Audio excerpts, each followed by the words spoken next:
Frankincense, one of the gifts given by the three wise men to the newborn Christ. As rare and as precious as gold, its smoke was thought to have divine powers that directly connected man to his God. From its source in Oman, an epic trade route was forged across Arabia to the Holy Lands, where it was shipped throughout the ancient world. And along the way, entire civilizations emerged from the desert and prospered.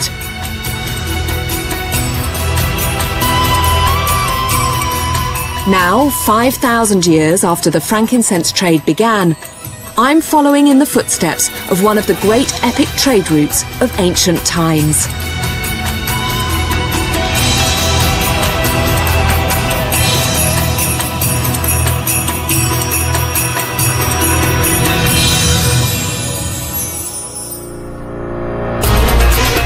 My journey started in the mountains of southern Oman at the very beginning of the ancient frankincense route. Here, trees are still tapped for the resin that brought immense wealth to generations of Arab traders. It's like diamonds. With my own supply, I set off on the trail with the Al-Mari tribe, the descendants of the original traders, and crossed from Oman into Yemen, a country divided by tribal conflict. We're going to be #1 target for the tribes to kidnap. Despite this constant threat, I entered a world almost unchanged since the days of the frankincense trail. After walking nearly 700 miles across Oman and Yemen, the ancient traders walked north with their camels along the entire length of Saudi Arabia.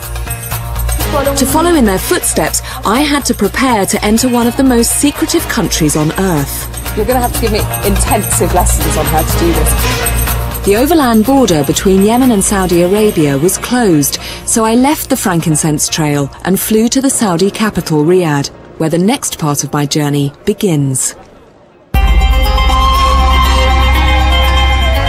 Only 100 years ago, Riyadh was little more than a village, 4,000 or 5,000 people insulated from the world by a vast ocean of sand.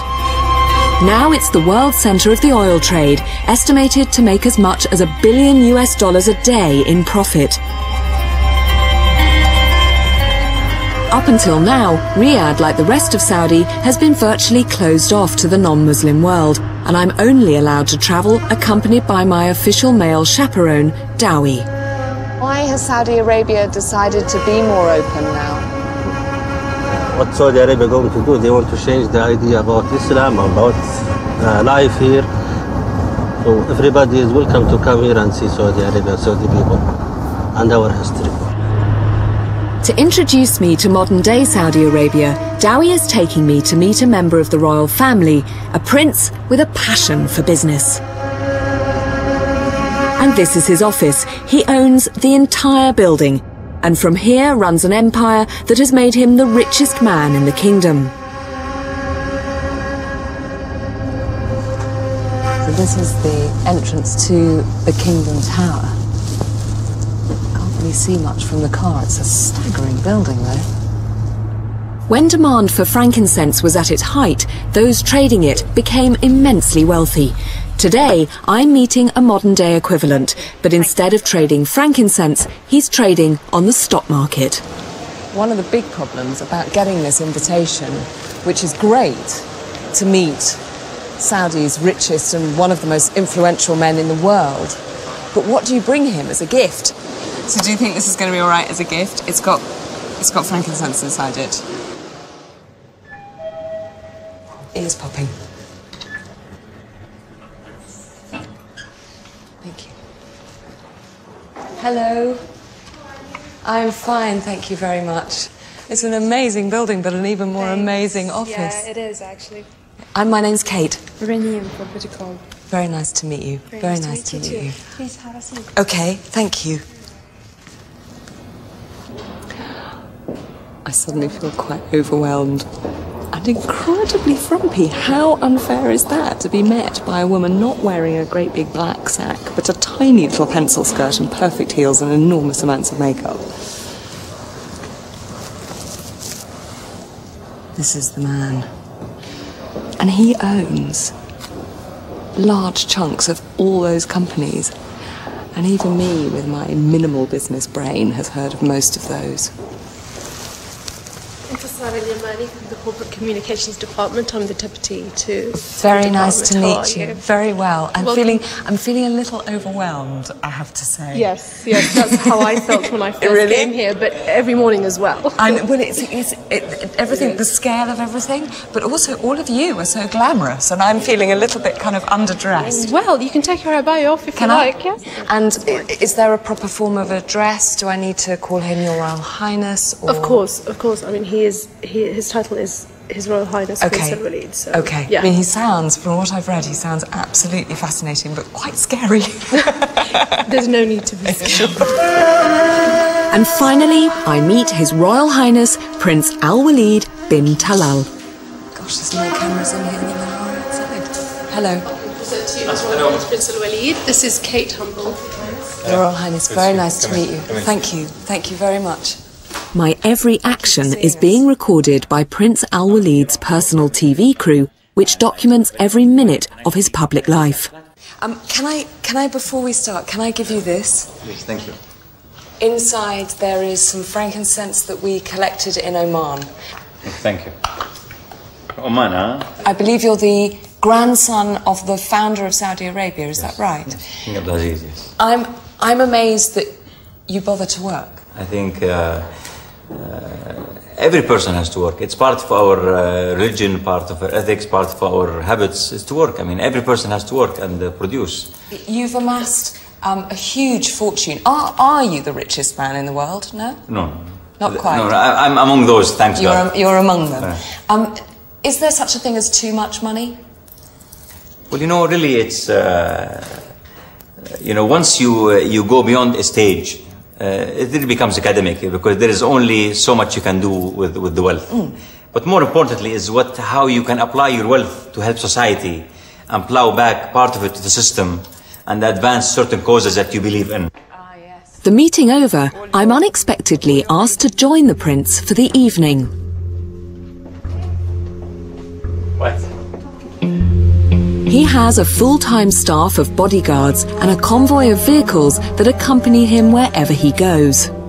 I've been told we're going to head to the desert to attend a tribal gathering, but first we're going to pick up his wife, the princess, from his personal resort at the edge of the city. I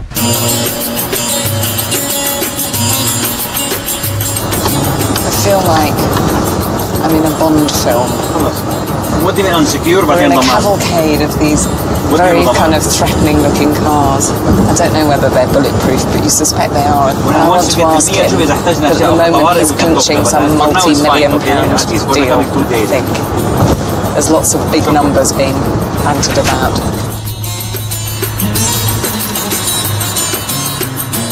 And are you constantly looking for new companies to invest in? Oh yes, always looking, especially in these days, good opportunities. Do you work very much on your own instincts? I have to involve the investment committee. Yeah. And I like second opinion, always. Yeah. And I always tell my people working with me, you in your particular position, you have to be better than me. But you seem to be able to make decisions instantly. Immediately. Really? Immediately. Don't you ever have times where you just think, I don't know what to do? Sure, no. If there is a decision for that needs some time and meditation, I do it. I take my time in the desert for sure. But some decisions have to be taken immediately. And you have absolute confidence that you can do that? I just took a decision right now. And we're going to have a conference call right now based on that. It turns out the prince was completing a deal to refinance America's biggest bank, Citibank. 15 minutes later, we arrive at Prince Al-Walid's city resort. Overlooking Riyadh, it's the size of 40 football pitches. He doesn't live here, it's more like a private playground. Reem, one of the prince's assistants, shows me around. It's described as a resort, but it's just for him and his family? It's for him, his family, any guest coming from all over the companies, presidents, and many visitors from His Highness that he invites them always. And does he sleep here? Does he have a house here, or is it just a kind of recreational? There are some indoors facilities for His Highness, but it depends on. Sometimes he spends the weekends around the resort, but the other days he spends it at the desert. These giant Bedouin-style tents shelter guests and the prince's games. Some of the prince's prize camels and horses are tethered outside to be admired. Every day, the tents are taken down and put up elsewhere in the grounds for a different view. Waiting in the tent is the prince's fourth wife, 27-year-old Princess Amira, and her friend, an Egyptian television star. Is he a very difficult man to be married to? Does he drive you mad sometimes? No, he doesn't. He doesn't. You know, with him, you have to be prepared for anything at any time, even though he's very busy. He knows how to share his time with his family. That's the most important thing for him. When you married, was there a lot of interest? You know, I mean, our equivalent would be when Princess Diana married Prince Charles. Yeah. Was there a lot of interest when? No, it was very cozy. You know, it was family wedding. I preferred it to be that way. Just a simple wedding. You know, because it was. This is the scent you brought. Yeah. Oh no, yeah, my mom loves it. Does she? Yes, yes. But don't you worry that your husband is surrounded by so many beautiful women? I mean, not to say that you're not a beautiful woman, but Yeah, don't you sometimes get a little bit kind of, why does he need all these women around him? No, because I know the cause behind it. And all of these beautiful women are well-raised women, you know, well brought up, and they all have great ethics. And with him, I don't worry about it. No. I actually encourage it. Do you? Yeah. Then I travel along with the royal family for a further 2 hours through the night until we're deep into the Saudi Arabian desert.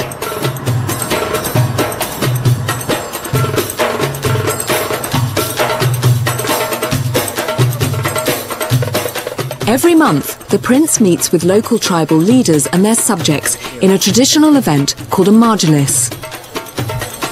As a welcome, each of the high-ranking guests is bathed in frankincense.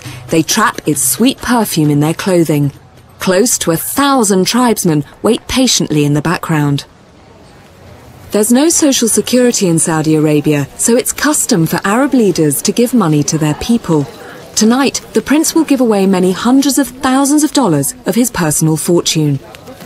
This is very unique to the Gulf region, and even more unique to Saudi Arabia. Okay. This tradition has been going on for, I would say, really since long time. Okay. It's part of the interaction between the members of the royal family and their subjects. Right. It's not obligatory, but I like to do it because it's part of my culture, part of me living in the Saudi society. These tribesmen come from the region directly surrounding the prince's desert retreat. Some come just for themselves, some represent their entire family. Each has written his plea down on paper. So you've had requests for helping to pay a lease on a house? Yes, for this, for example, this guy says I have a lot of people and I want some money. So a big family and yes, he needs help to help people. support. Okay, yeah. The prince's personal assistant, Nala, is vetting requests. This is his first time to submit a request to His Highness, and his request, he doesn't have any job, so his request is only asking for a car. Do you have any idea how much money you've given away? Oh, how many? Tens of thousands of cars? And billions of dollars. Wow.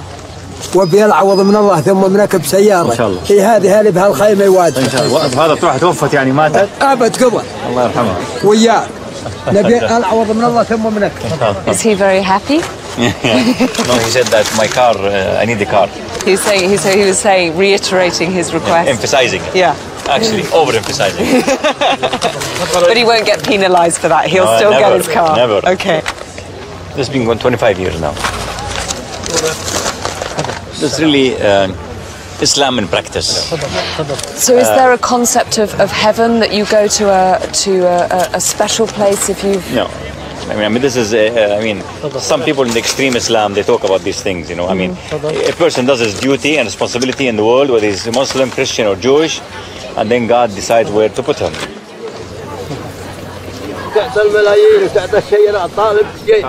With requests still coming thick and fast, I leave the prince to it. Tomorrow, I head south to rejoin the frankincense trail.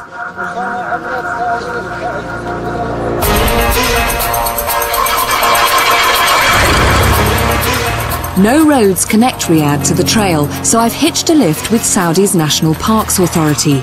We have to cross one of the largest deserts in the world to get there.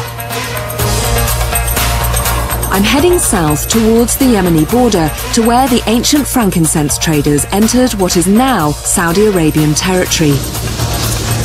Well, we've left Riyadh and we're heading south to rejoin the incense trail. The Cavaliers, and indeed us, have to cross an area called the Empty Quarter. It's a huge expanse of sand, the biggest sand sea in the world. This desert covers an area larger than France. Some of its dunes are over 1,000 feet tall. Makes you feel tiny. It's just totally insignificant being in a landscape of this sort of vastness.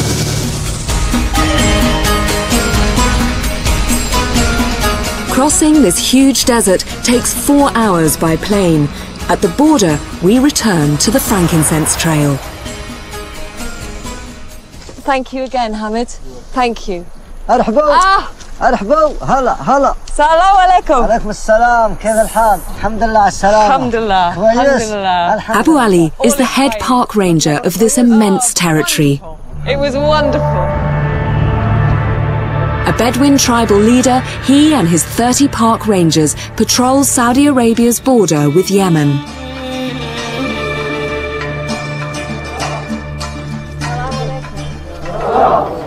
Salam.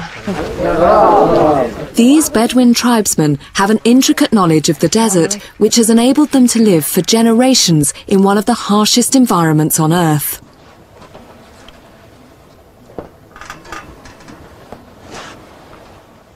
Oh, I'm really back on the incense trail. Shukran.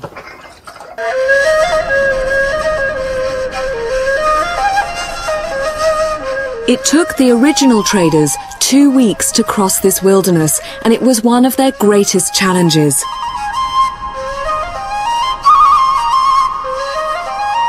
To survive, they learnt to read the desert like a complex code for signs of food and water. Today, Abu Ali and his men use the same knowledge to track gun smugglers who work along the Yemeni border. Abu Ali can identify someone's footprint, just one man's footprint, from a whole mass of prints in the sand.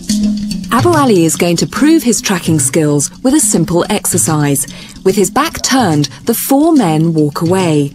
By studying their tracks, Abu Ali will identify which man walked off first. حنا الحين الحرامي أخذ ذهب مع مجموعة إن شاء الله نتبعه بجرته حتى نمسكه نفسه. بعدين في حكومة سعودية هذا حرامي على طول يد قطع هذا. Okay. وكلنا على الله. Let's see. Abu Ali starts to inspect the numerous tracks in the sand. جرة الحرامي. هذا جرة حضارة. This is your thief, is it? Amazingly, he identifies the footprint and he's able to follow the man's track. ترى راح ورجع ثاني مرة. ترى راح يجي هنا ويوقف. They double back. يرجع ثاني مرة. Just like a fingerprint, every footprint is unique. To Abu Ali's trained eye, it's easy to distinguish between individuals. I just think this is absolutely miraculous. And Abu Ali finds his man. This is your bad man. هذا حرام. From this point, the traders and their camel caravans faced a further 5 days of walking to reach the edge of the desert.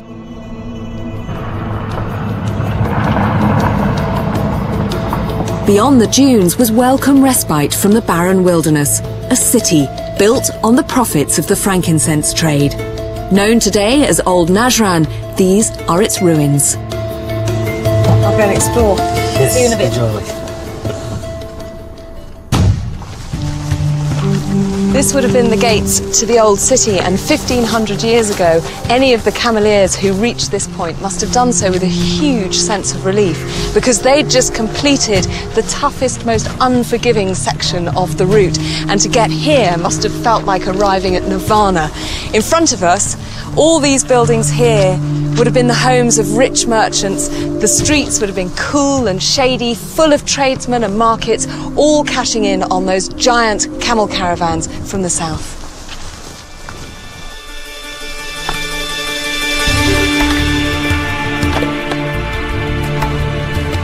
The city was built before the advent of Christianity and Islam, and ancient pagan symbols adorn many of the buildings. Its strategic position on the frankincense trail made it a target for religious missionaries and for raiders.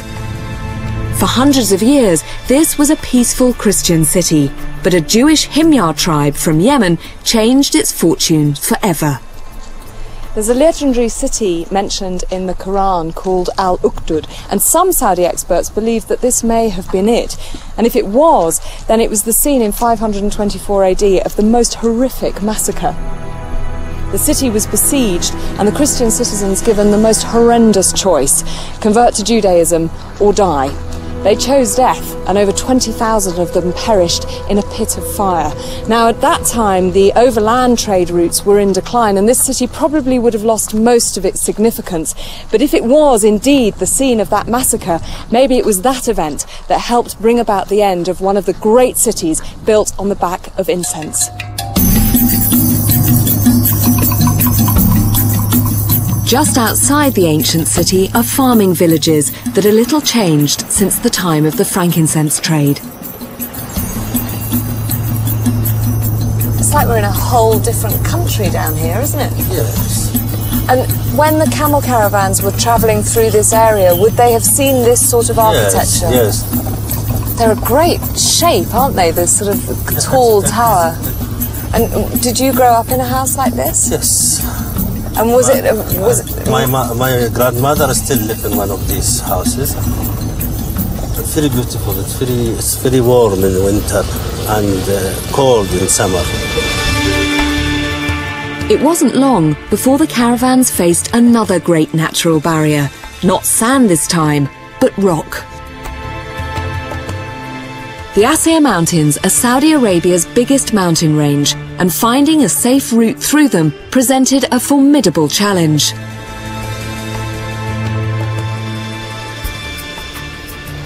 To get a bird's-eye view of the sheer scale of the mountains, I'm taking to the skies with the most qualified pilot in Saudi Arabia. Prince Sultan bin Salman bin Abdulaziz was the first Arab, the first Muslim, and the first member of royalty in space. In 1985, he was part of a mission on board the US space shuttle Discovery, so I should feel safe with him. No, not at all. You're perfectly on time. It's wonderful to see you. Thank you so much. Excellent weather. Is it good flying weather? Let's see.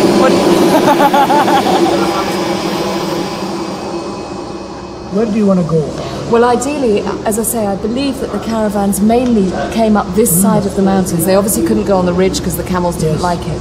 So if it's possible, after we've flown along the ridge, maybe to have a look down that side, see if there's any sign of what route they might have taken. So we'll just fly this way. Basically fly the ridge. We'll follow the ridge down. Down to probably Al-Shafa. And Al-Shafa. These are two mountain areas, and they're absolutely stunning. Al-Shafa to me is the nicer area. Really? There I was, thinking we would be going in the Prince's brand new private jet, and we walk straight past. To this. I've flown in tiny planes, I've flown in helicopters, but I've never flown in a glider. And although this one is state-of-the-art with a built-in propeller, frankly, I'm terrified. And I've never worn a parachute before, let alone used one. Like that? Like that? Yes. I'm very excited. I have to confess I am a little bit nervous. Me too. No, you're not supposed to say that.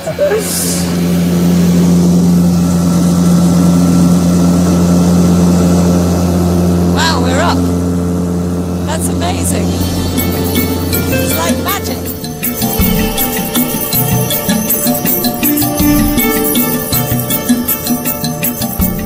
2,000 feet up, the prince decides to switch off the engine. But there's a technical problem. Is everything okay? I'm not getting the propeller is stuck. No, it's okay. Okay, now we got it. So let the engine, the hood open a little bit. So see now it's going. It's quiet. It's beautiful, actually. I feel quite calm. It was just when you said the propeller was stuck that I started to feel a little bit nervous. It's amazing. Yeah, it's like magic. Take this off for a second and see. No noise.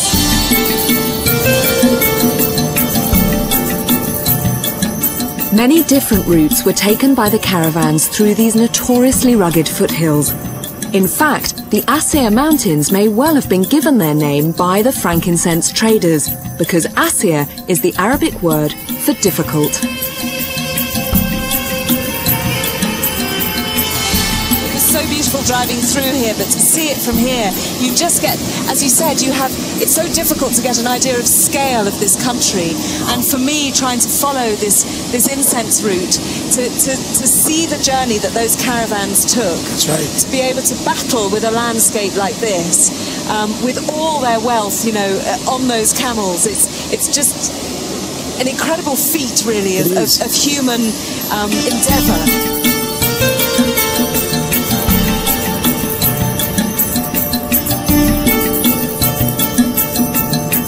Soaring peacefully over the peaks and valleys was actually wonderful. Until the prince decided to show me what a glider can really do. Oh, we're heading straight for the runway. You're insane. Oh my God. Oh, I'm terrified. I hardly dare look. Ah! You're mad. I know we've only just met and I know you're Your Royal Highness, but...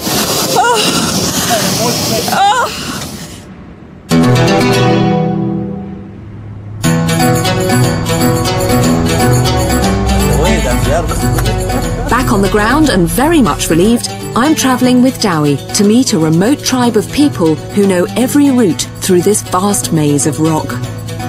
To find them, we have to drive deep into what was once forbidden territory. The area that we're driving through now is well known for being kind of quite far away from the influence of Riyadh. This is a big tribal area, and Dowie is taking me to meet one of the few tribes that has managed to hold on to its traditional dress and customs in Saudi Arabia.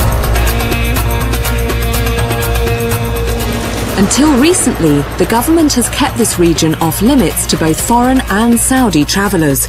Unlike the majority of tribes here, they've refused to integrate into Saudi society. Instead of being welcomed with frankincense smoke like elsewhere in Saudi, I'm met by a small boy with a big gun. Right, I'm going to watch myself around you. This was his machine gun with traditional dress. Okay, and he's a proudest machine gun. How old is this boy? 11 years. 11 years old, and he has a machine gun. Is it very heavy? ثقيل عليك؟ No, it's not heavy. And then the rest of the men arrive, with a song and a dance and more guns. It's amazing. They managed to look fierce and very elegant at the same time. Despite being armed to the teeth, they wear flowers in their hair and are known as the Flower Men. In return for their welcome dance, I offer them some of my frankincense. So this is from Oman. Oh. You use this? هذا من عمان جايبينه طازج. which instead of burning, they decide to eat. You eat with them, Kate. I'm going to eat some. I don't like it. I think it tastes like soap. Taste it. Tastes like soap. Where does the tradition of the flowers come from? آلاف السنين. Thousands of years, about more than 2,000-3,000 years, when they still start living in the mountains area, they found this dress suitable for mountains. It's about every week or every 10 days, when the smell gone, they change it with a new one. Ah, okay, so it's all about the perfume. Yes. It's all about the smell. It's all about the smell and perfume. We want to give you this one as a gift. Oh. Yes, so you can use it, since we are in Flowerman area. My head's a little bit smaller than yours. How does that look? It's beautiful. It's good? Number one? So you are a flower woman now.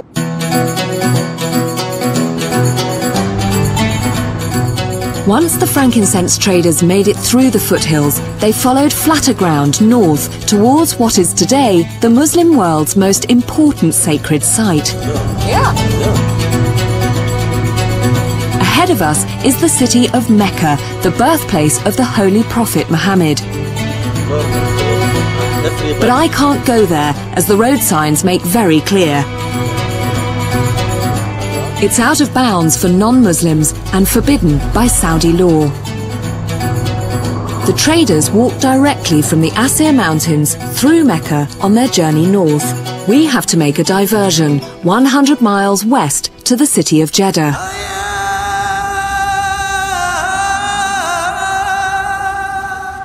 This is where Muslims from all over the world arrive to make the pilgrimage to Mecca, known as the Hajj. It's a spiritual journey which all able-bodied Muslims are required to make at least once in their lifetime.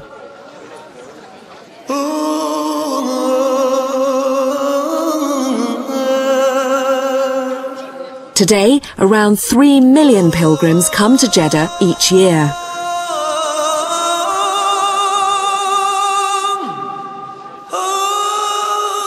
After frankincense and before oil, the Hajj was the economic backbone of the whole country. Local historian, known as Engineer Sami, tells me how pilgrims made Jeddah a trade centre. The pilgrims, when they come here for the Hajj, part of their journey is to trade, to bring things to sell and buy things, and this is been known for hundreds of years. Pilgrims travelled here from every corner of the globe, and over time, many of them stayed, making Jeddah today one of the most ethnically diverse cities in the Middle East. The pilgrims' exotic goods were their currency, and frankincense has always been in demand. Smell that? Yes. Frankincense everywhere. Yes. And for sale everywhere. Yes, yes. It's very important commodity for the usage. And there are different kinds. Some you burn to have nice smell in the sitting room, or in the entrance, or the staircase. Different. Can we just have a look? Yes, we can. Yes, yes, yes. Look at all this stuff. Assalamu alaikum. I just wanted to ask you a little bit about the incense that you are selling. Engineer Sami was saying you have different incense for different rooms even. What about this one? Where would you burn this one? Mix. Mix? Yeah. You could use in the sitting room? Sitting room. Yeah. This one for bedroom. Look at you both. You're being very naughty. Is it going to mean that I'm going to run away with you, Engineer Sami? I'm going to smell it. Smell. Ooh. Yes. Yeah. It's quite potent. Is it very expensive? How much for that jar? 25. 25 riyal? Yeah. But for your wife, I'm sure she is worth it. Very cheap. For her? Very cheap.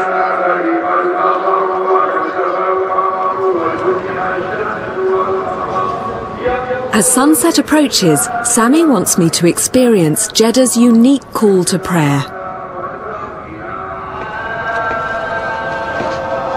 Wow. What timing! From every direction. 36 mosques in 1 square kilometer. And it's been calling for 1400 years. Oh, that's beautiful. And it is the same word from the time of the Prophet. And look, people closing their shops, and everybody is going to pray. Look, they're closing. Just magical. Thank you. You're very welcome. It's such an incredible sight and sound that I find myself completely overcome. And soon they will be reading Quran, and maybe one of them will be reading the story of Jesus and Mary, because it's in the Quran, and Moses. Look at the shop they're closing to go to pray.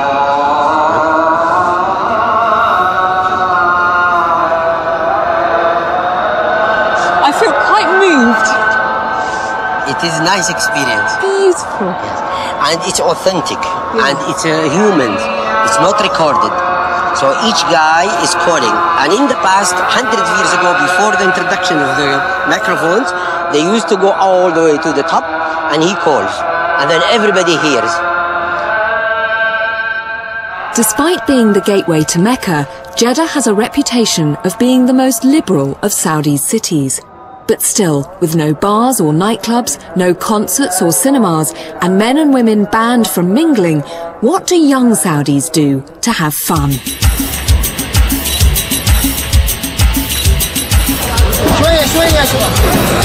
Well, this is what the boys do. They play with their cars. The average cost of these modified cars is around £40,000. It's a price that most of these guys who are students can afford. The government pays them a salary to go to university. Well, of all the things that I didn't expect to see in Saudi Arabia, it was this. My ride, Jeddah style. It's absolutely mad. There's probably, I don't know, a few hundred people here, and these just extraordinary cars everywhere. And it's like a kind of fairground and a freak show, but for automobiles. Why do people do this? This is so mad. Can I go in and just read it? Okay. Is it all right? Yeah. Can I? Move out of the way, guys. This is a girl driving. You've no idea how dangerous this is. Is the handbrake on? Oh my goodness. I probably burnt up half the Saudi oil field, and that is amazing. Can I see this one? Because it just looks mad. This car has the strongest hydraulic system in the whole, maybe in the whole Middle East. Really? So everything is about hydraulics? Yes, everything.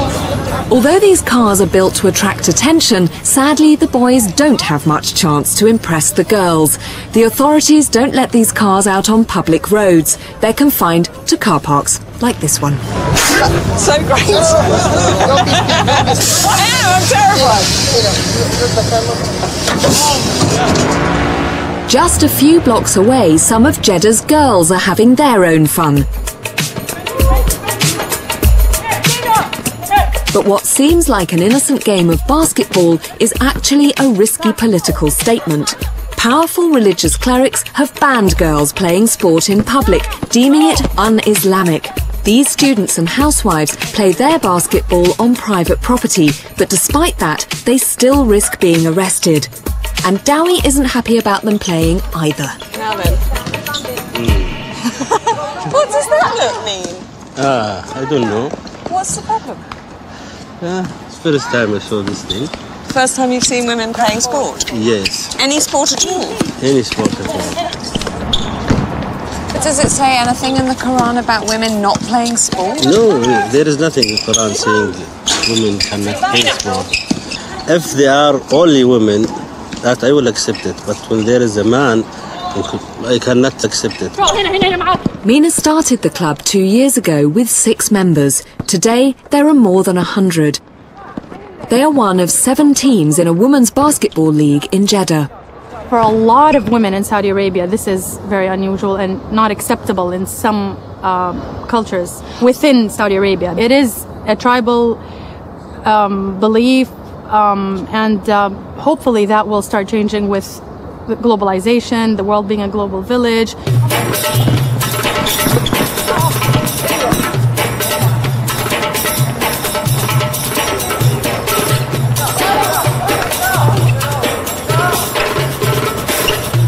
What if a female member of your tribe was a really good athlete, good enough to go and compete in the rest of the world? This depends on the family, about the family.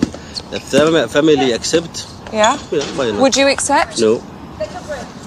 Why? I can't understand. Why would you take someone's opportunity away? That's my way of life. Enjoy. Okay, in my tribe, you can't blame. I don't accept what you're saying. I can't.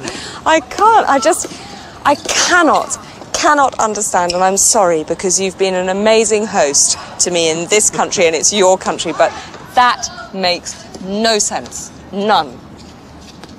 That's your way. I have my way also. Yeah.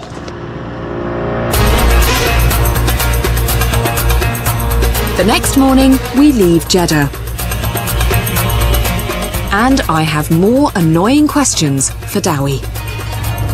You know what I don't understand? What? I don't understand why women are not allowed to drive in Saudi Arabia. It's not about Islam, about government, no. It's about traditional way. It's a traditional thing? Yes. So as if you were married, you wouldn't let your wife drive? No. At all? At all. Ever? Ever. So what does she do in an emergency? You call taxi or call one of the relatives. Yeah, then you've got to wait and your child's choking or something and you've got to wait for a flipping taxi. I mean, we all know how long that takes. They never turn up when just 5 minutes. About 5 minutes, everything is solved here. I shouldn't be surprised. Since the time of the frankincense traders, women haven't been allowed to drive camels here either.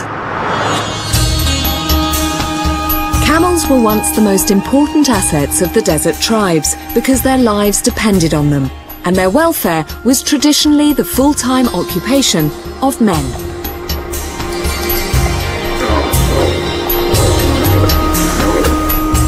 Prince Bandar is the head of the Wildlife and Conservation Department of Saudi Arabia. At the time we were poor and we were living in the desert, life itself was camels. Right. We made our clothes from their fur. Yeah. We made our tents from their fur. We ate their meat. We drank their milk. We rode them. We carried heavy stuff on them. We even use, excuse my language, their urine as a medicine. Today, while the Saudis no longer depend on them, they're still very much in love with their camels. These are one of the best herds in the Kingdom of Saudi Arabia. Nova, this is Nova. Nova. This is Nova. My uncle favorite camel. How can you and tell he feeds her. How can he? It's just they are like our children, our family. You could have 100 children and you will tell them apart. Really? Yes. And we depended on them in the past for everything in the desert. Now it is time for us to be to pay back what they have given us. Prince Bandar and his family are paying the camels back by investing in a breeding program to ensure that the finest specimens survive for future generations. They have 3 pedigree herds of different colours, gold, white and black, and each has its own characteristics of beauty. One of the signs of the beauties is to have big head. You want a long jaw, yeah, and wide. And very wide. And you want an ear that to be in the lighter color camels to be pointing back. And the lips, they should be long. This is the black camels. The difference between the lighter colors and the darker colors in the signs of beauty, it comes in the ear. Look at this ear. This ear is longer and upright. Yeah. This is another herd. It's the herd of my brother Prince Sultan bin Saud. This is one of the top camels in Saudi Arabia for this color. This one is absolutely at least 9.5 out of 10. This camel could be worth a couple of millions. That's about £500,000. This is one of the best stud camels in this color. Wow. In Saudi Arabia. Now you see, fantastic looking camel. Is he dribbling because there are all these beautiful women around? Exactly. Because, well, he would not have no heart and no feeling if he did not get excited with all these beauties around, The other animal the desert tribes of Saudi Arabia have relied upon for survival is the falcon. This is a Saker falcon, sadly now an endangered species, due in part to the illegal trapping of wild birds for the global falconry trade. They are part of the desert tradition, first of all, because of the necessity of catching food. A man with a good falcon can go on his camels or his horse and catch 4 or 5 birds, a few rabbits, and feed the whole group and the whole clan. But also I want to say something, that when the game birds fly and you release that falcon after them, you feel that your heart have grown wings and flown. It gave the owner a feeling that he is flying.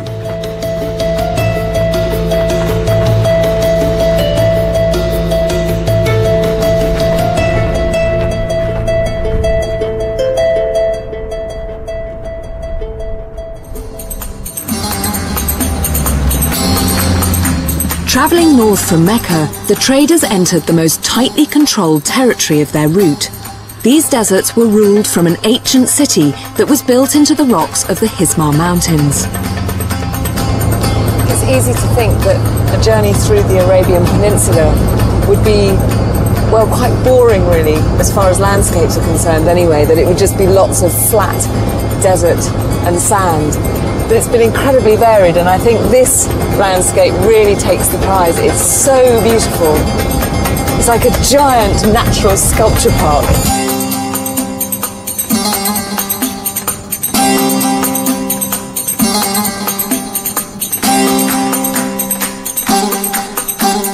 These are the ruins of Madin Salah.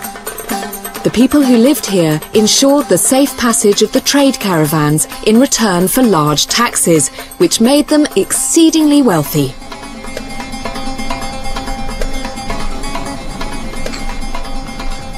I think of all the places that I've visited so far along the incense trail, it's this one that offers the most tangible proof of just how influential those ancient trade routes were on the people living at the time. This plain here was once a vibrant city. It was established about 200 BC by a tribal group called the Nabateans, and their rise and fall almost exactly matches the height and decline of those overland trade routes. But as ever, it's not the houses of the living that tell the tale, but the houses of the dead.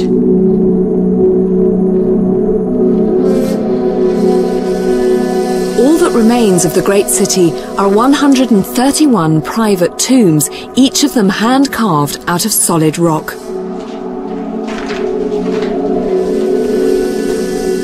Built for the families of the city's elite, their elaborate facades stand testament to the great wealth that frankincense brought to the region. When archaeologists first started working here, this room was absolutely full of stands, and none of these stone benches were visible. But it's believed that this was some sort of meeting house, somewhere that important members of the town would meet to discuss affairs of state, or probably religious issues as well, because this entrance down here, which is staggering, this natural break in the rock, led to the most holy area of the city, and along the walls you can see these little niches carved out, little places for the local deities, and there's centuries of inscriptions and graffiti, some in Aramaic, some in modern day Arabic, charting the journeys that thousands and thousands of people must have taken through here. And just imagine, you've come on your caravan all the way from Oman, and all you want to do is thank your gods for your safe passage thus far, and to pray that you'll be able to continue your journey unharmed and get lots of money for those precious goods that you were carrying. And what I love about this place is It may have been a religious centre for the Nabateans, but they were incredibly democratic, and they knew that the people that came here, that had brought them their wealth, would also want to worship their gods. So what they did here was the niche in the rock there, you can see, is empty. And what they could do is bring their own little deities, put them in that niche and worship them, which is just, I think, the most lovely idea, that anyone could come here and it would be meaningful to them. And what a place to worship.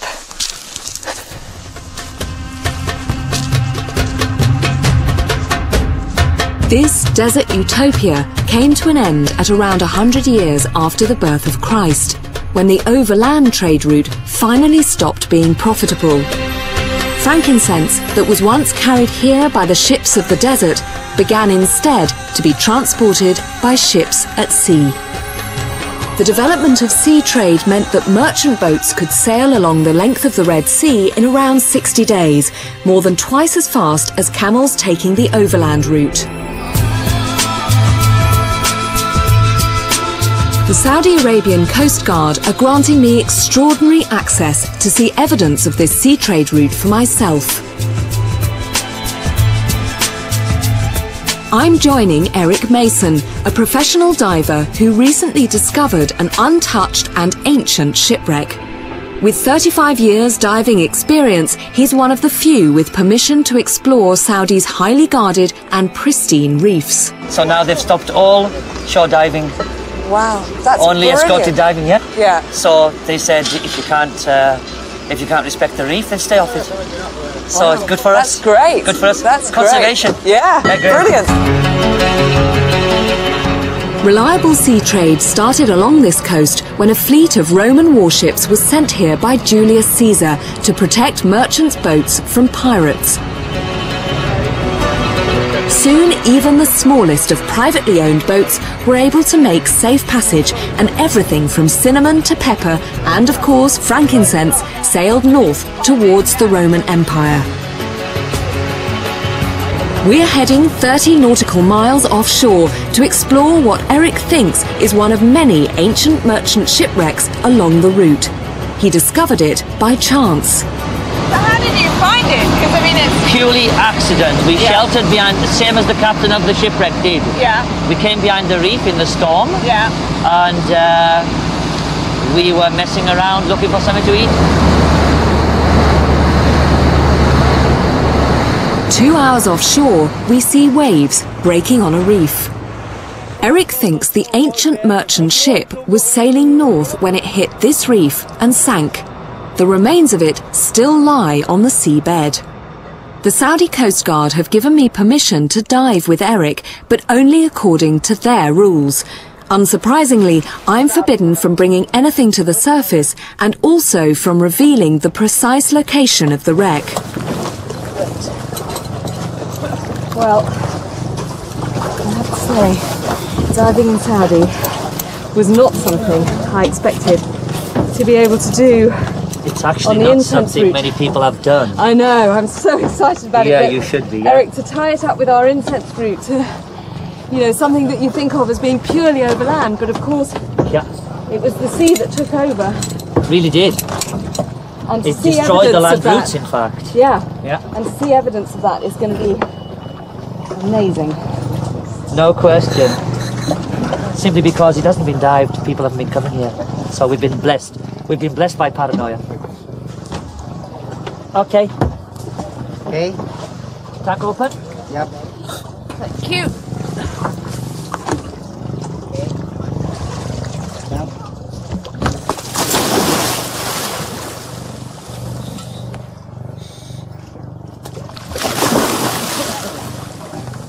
Okay. Oh, it's nice to be not wearing that abaya, just for once. I'm amazed you didn't make me wear it underwater, Eric. Why not? This is Saudi Arabia, please remember where you are. I know. Are you okay? I am.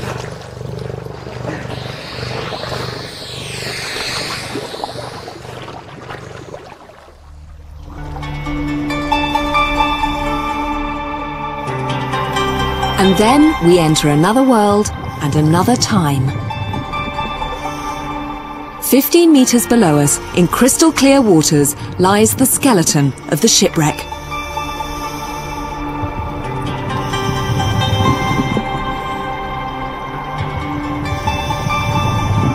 In front of us are the wooden beams of the ship poking out of the seabed. This is the remains of the top deck. The rest of the ship is buried deep in the sand.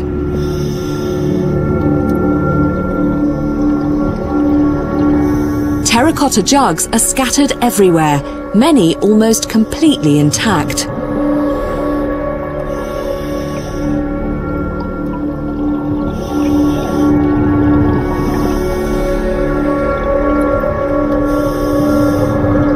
This is almost certainly only the second time this wreck has been dived, and none of these relics have been studied or dated.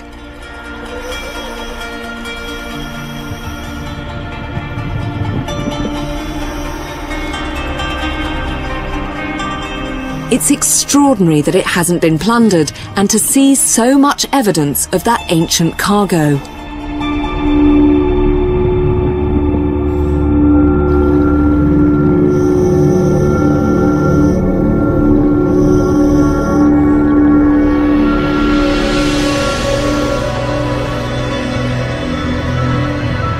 Then, amazingly, Eric finds what appears to be an incense burner.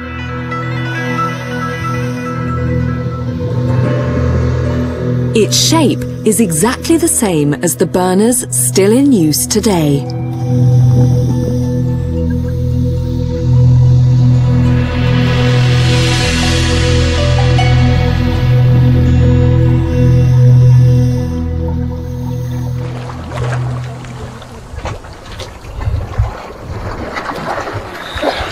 Was it what you expected? Oh, better. Oh. It was amazing. Good. I can't believe we saw an incense burner 20 meters below the Red Sea. To dive an untouched wreck is a unique experience, and one I shall never forget. Today I felt like an explorer finding something that has remained hidden for centuries. But then my entire journey through Saudi Arabia has been one of discovery. Some of my preconceptions were right, many more were wrong.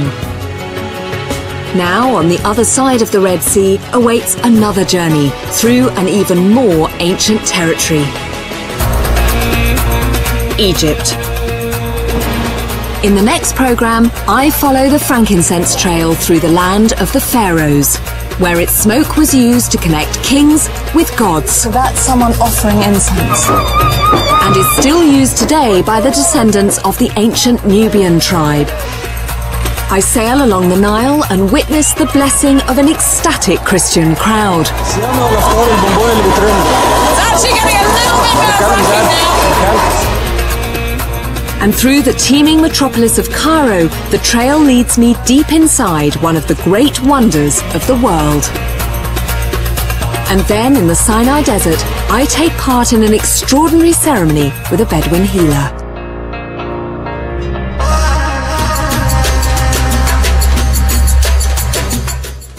And the frankincense trail continues tomorrow here on BBC HD.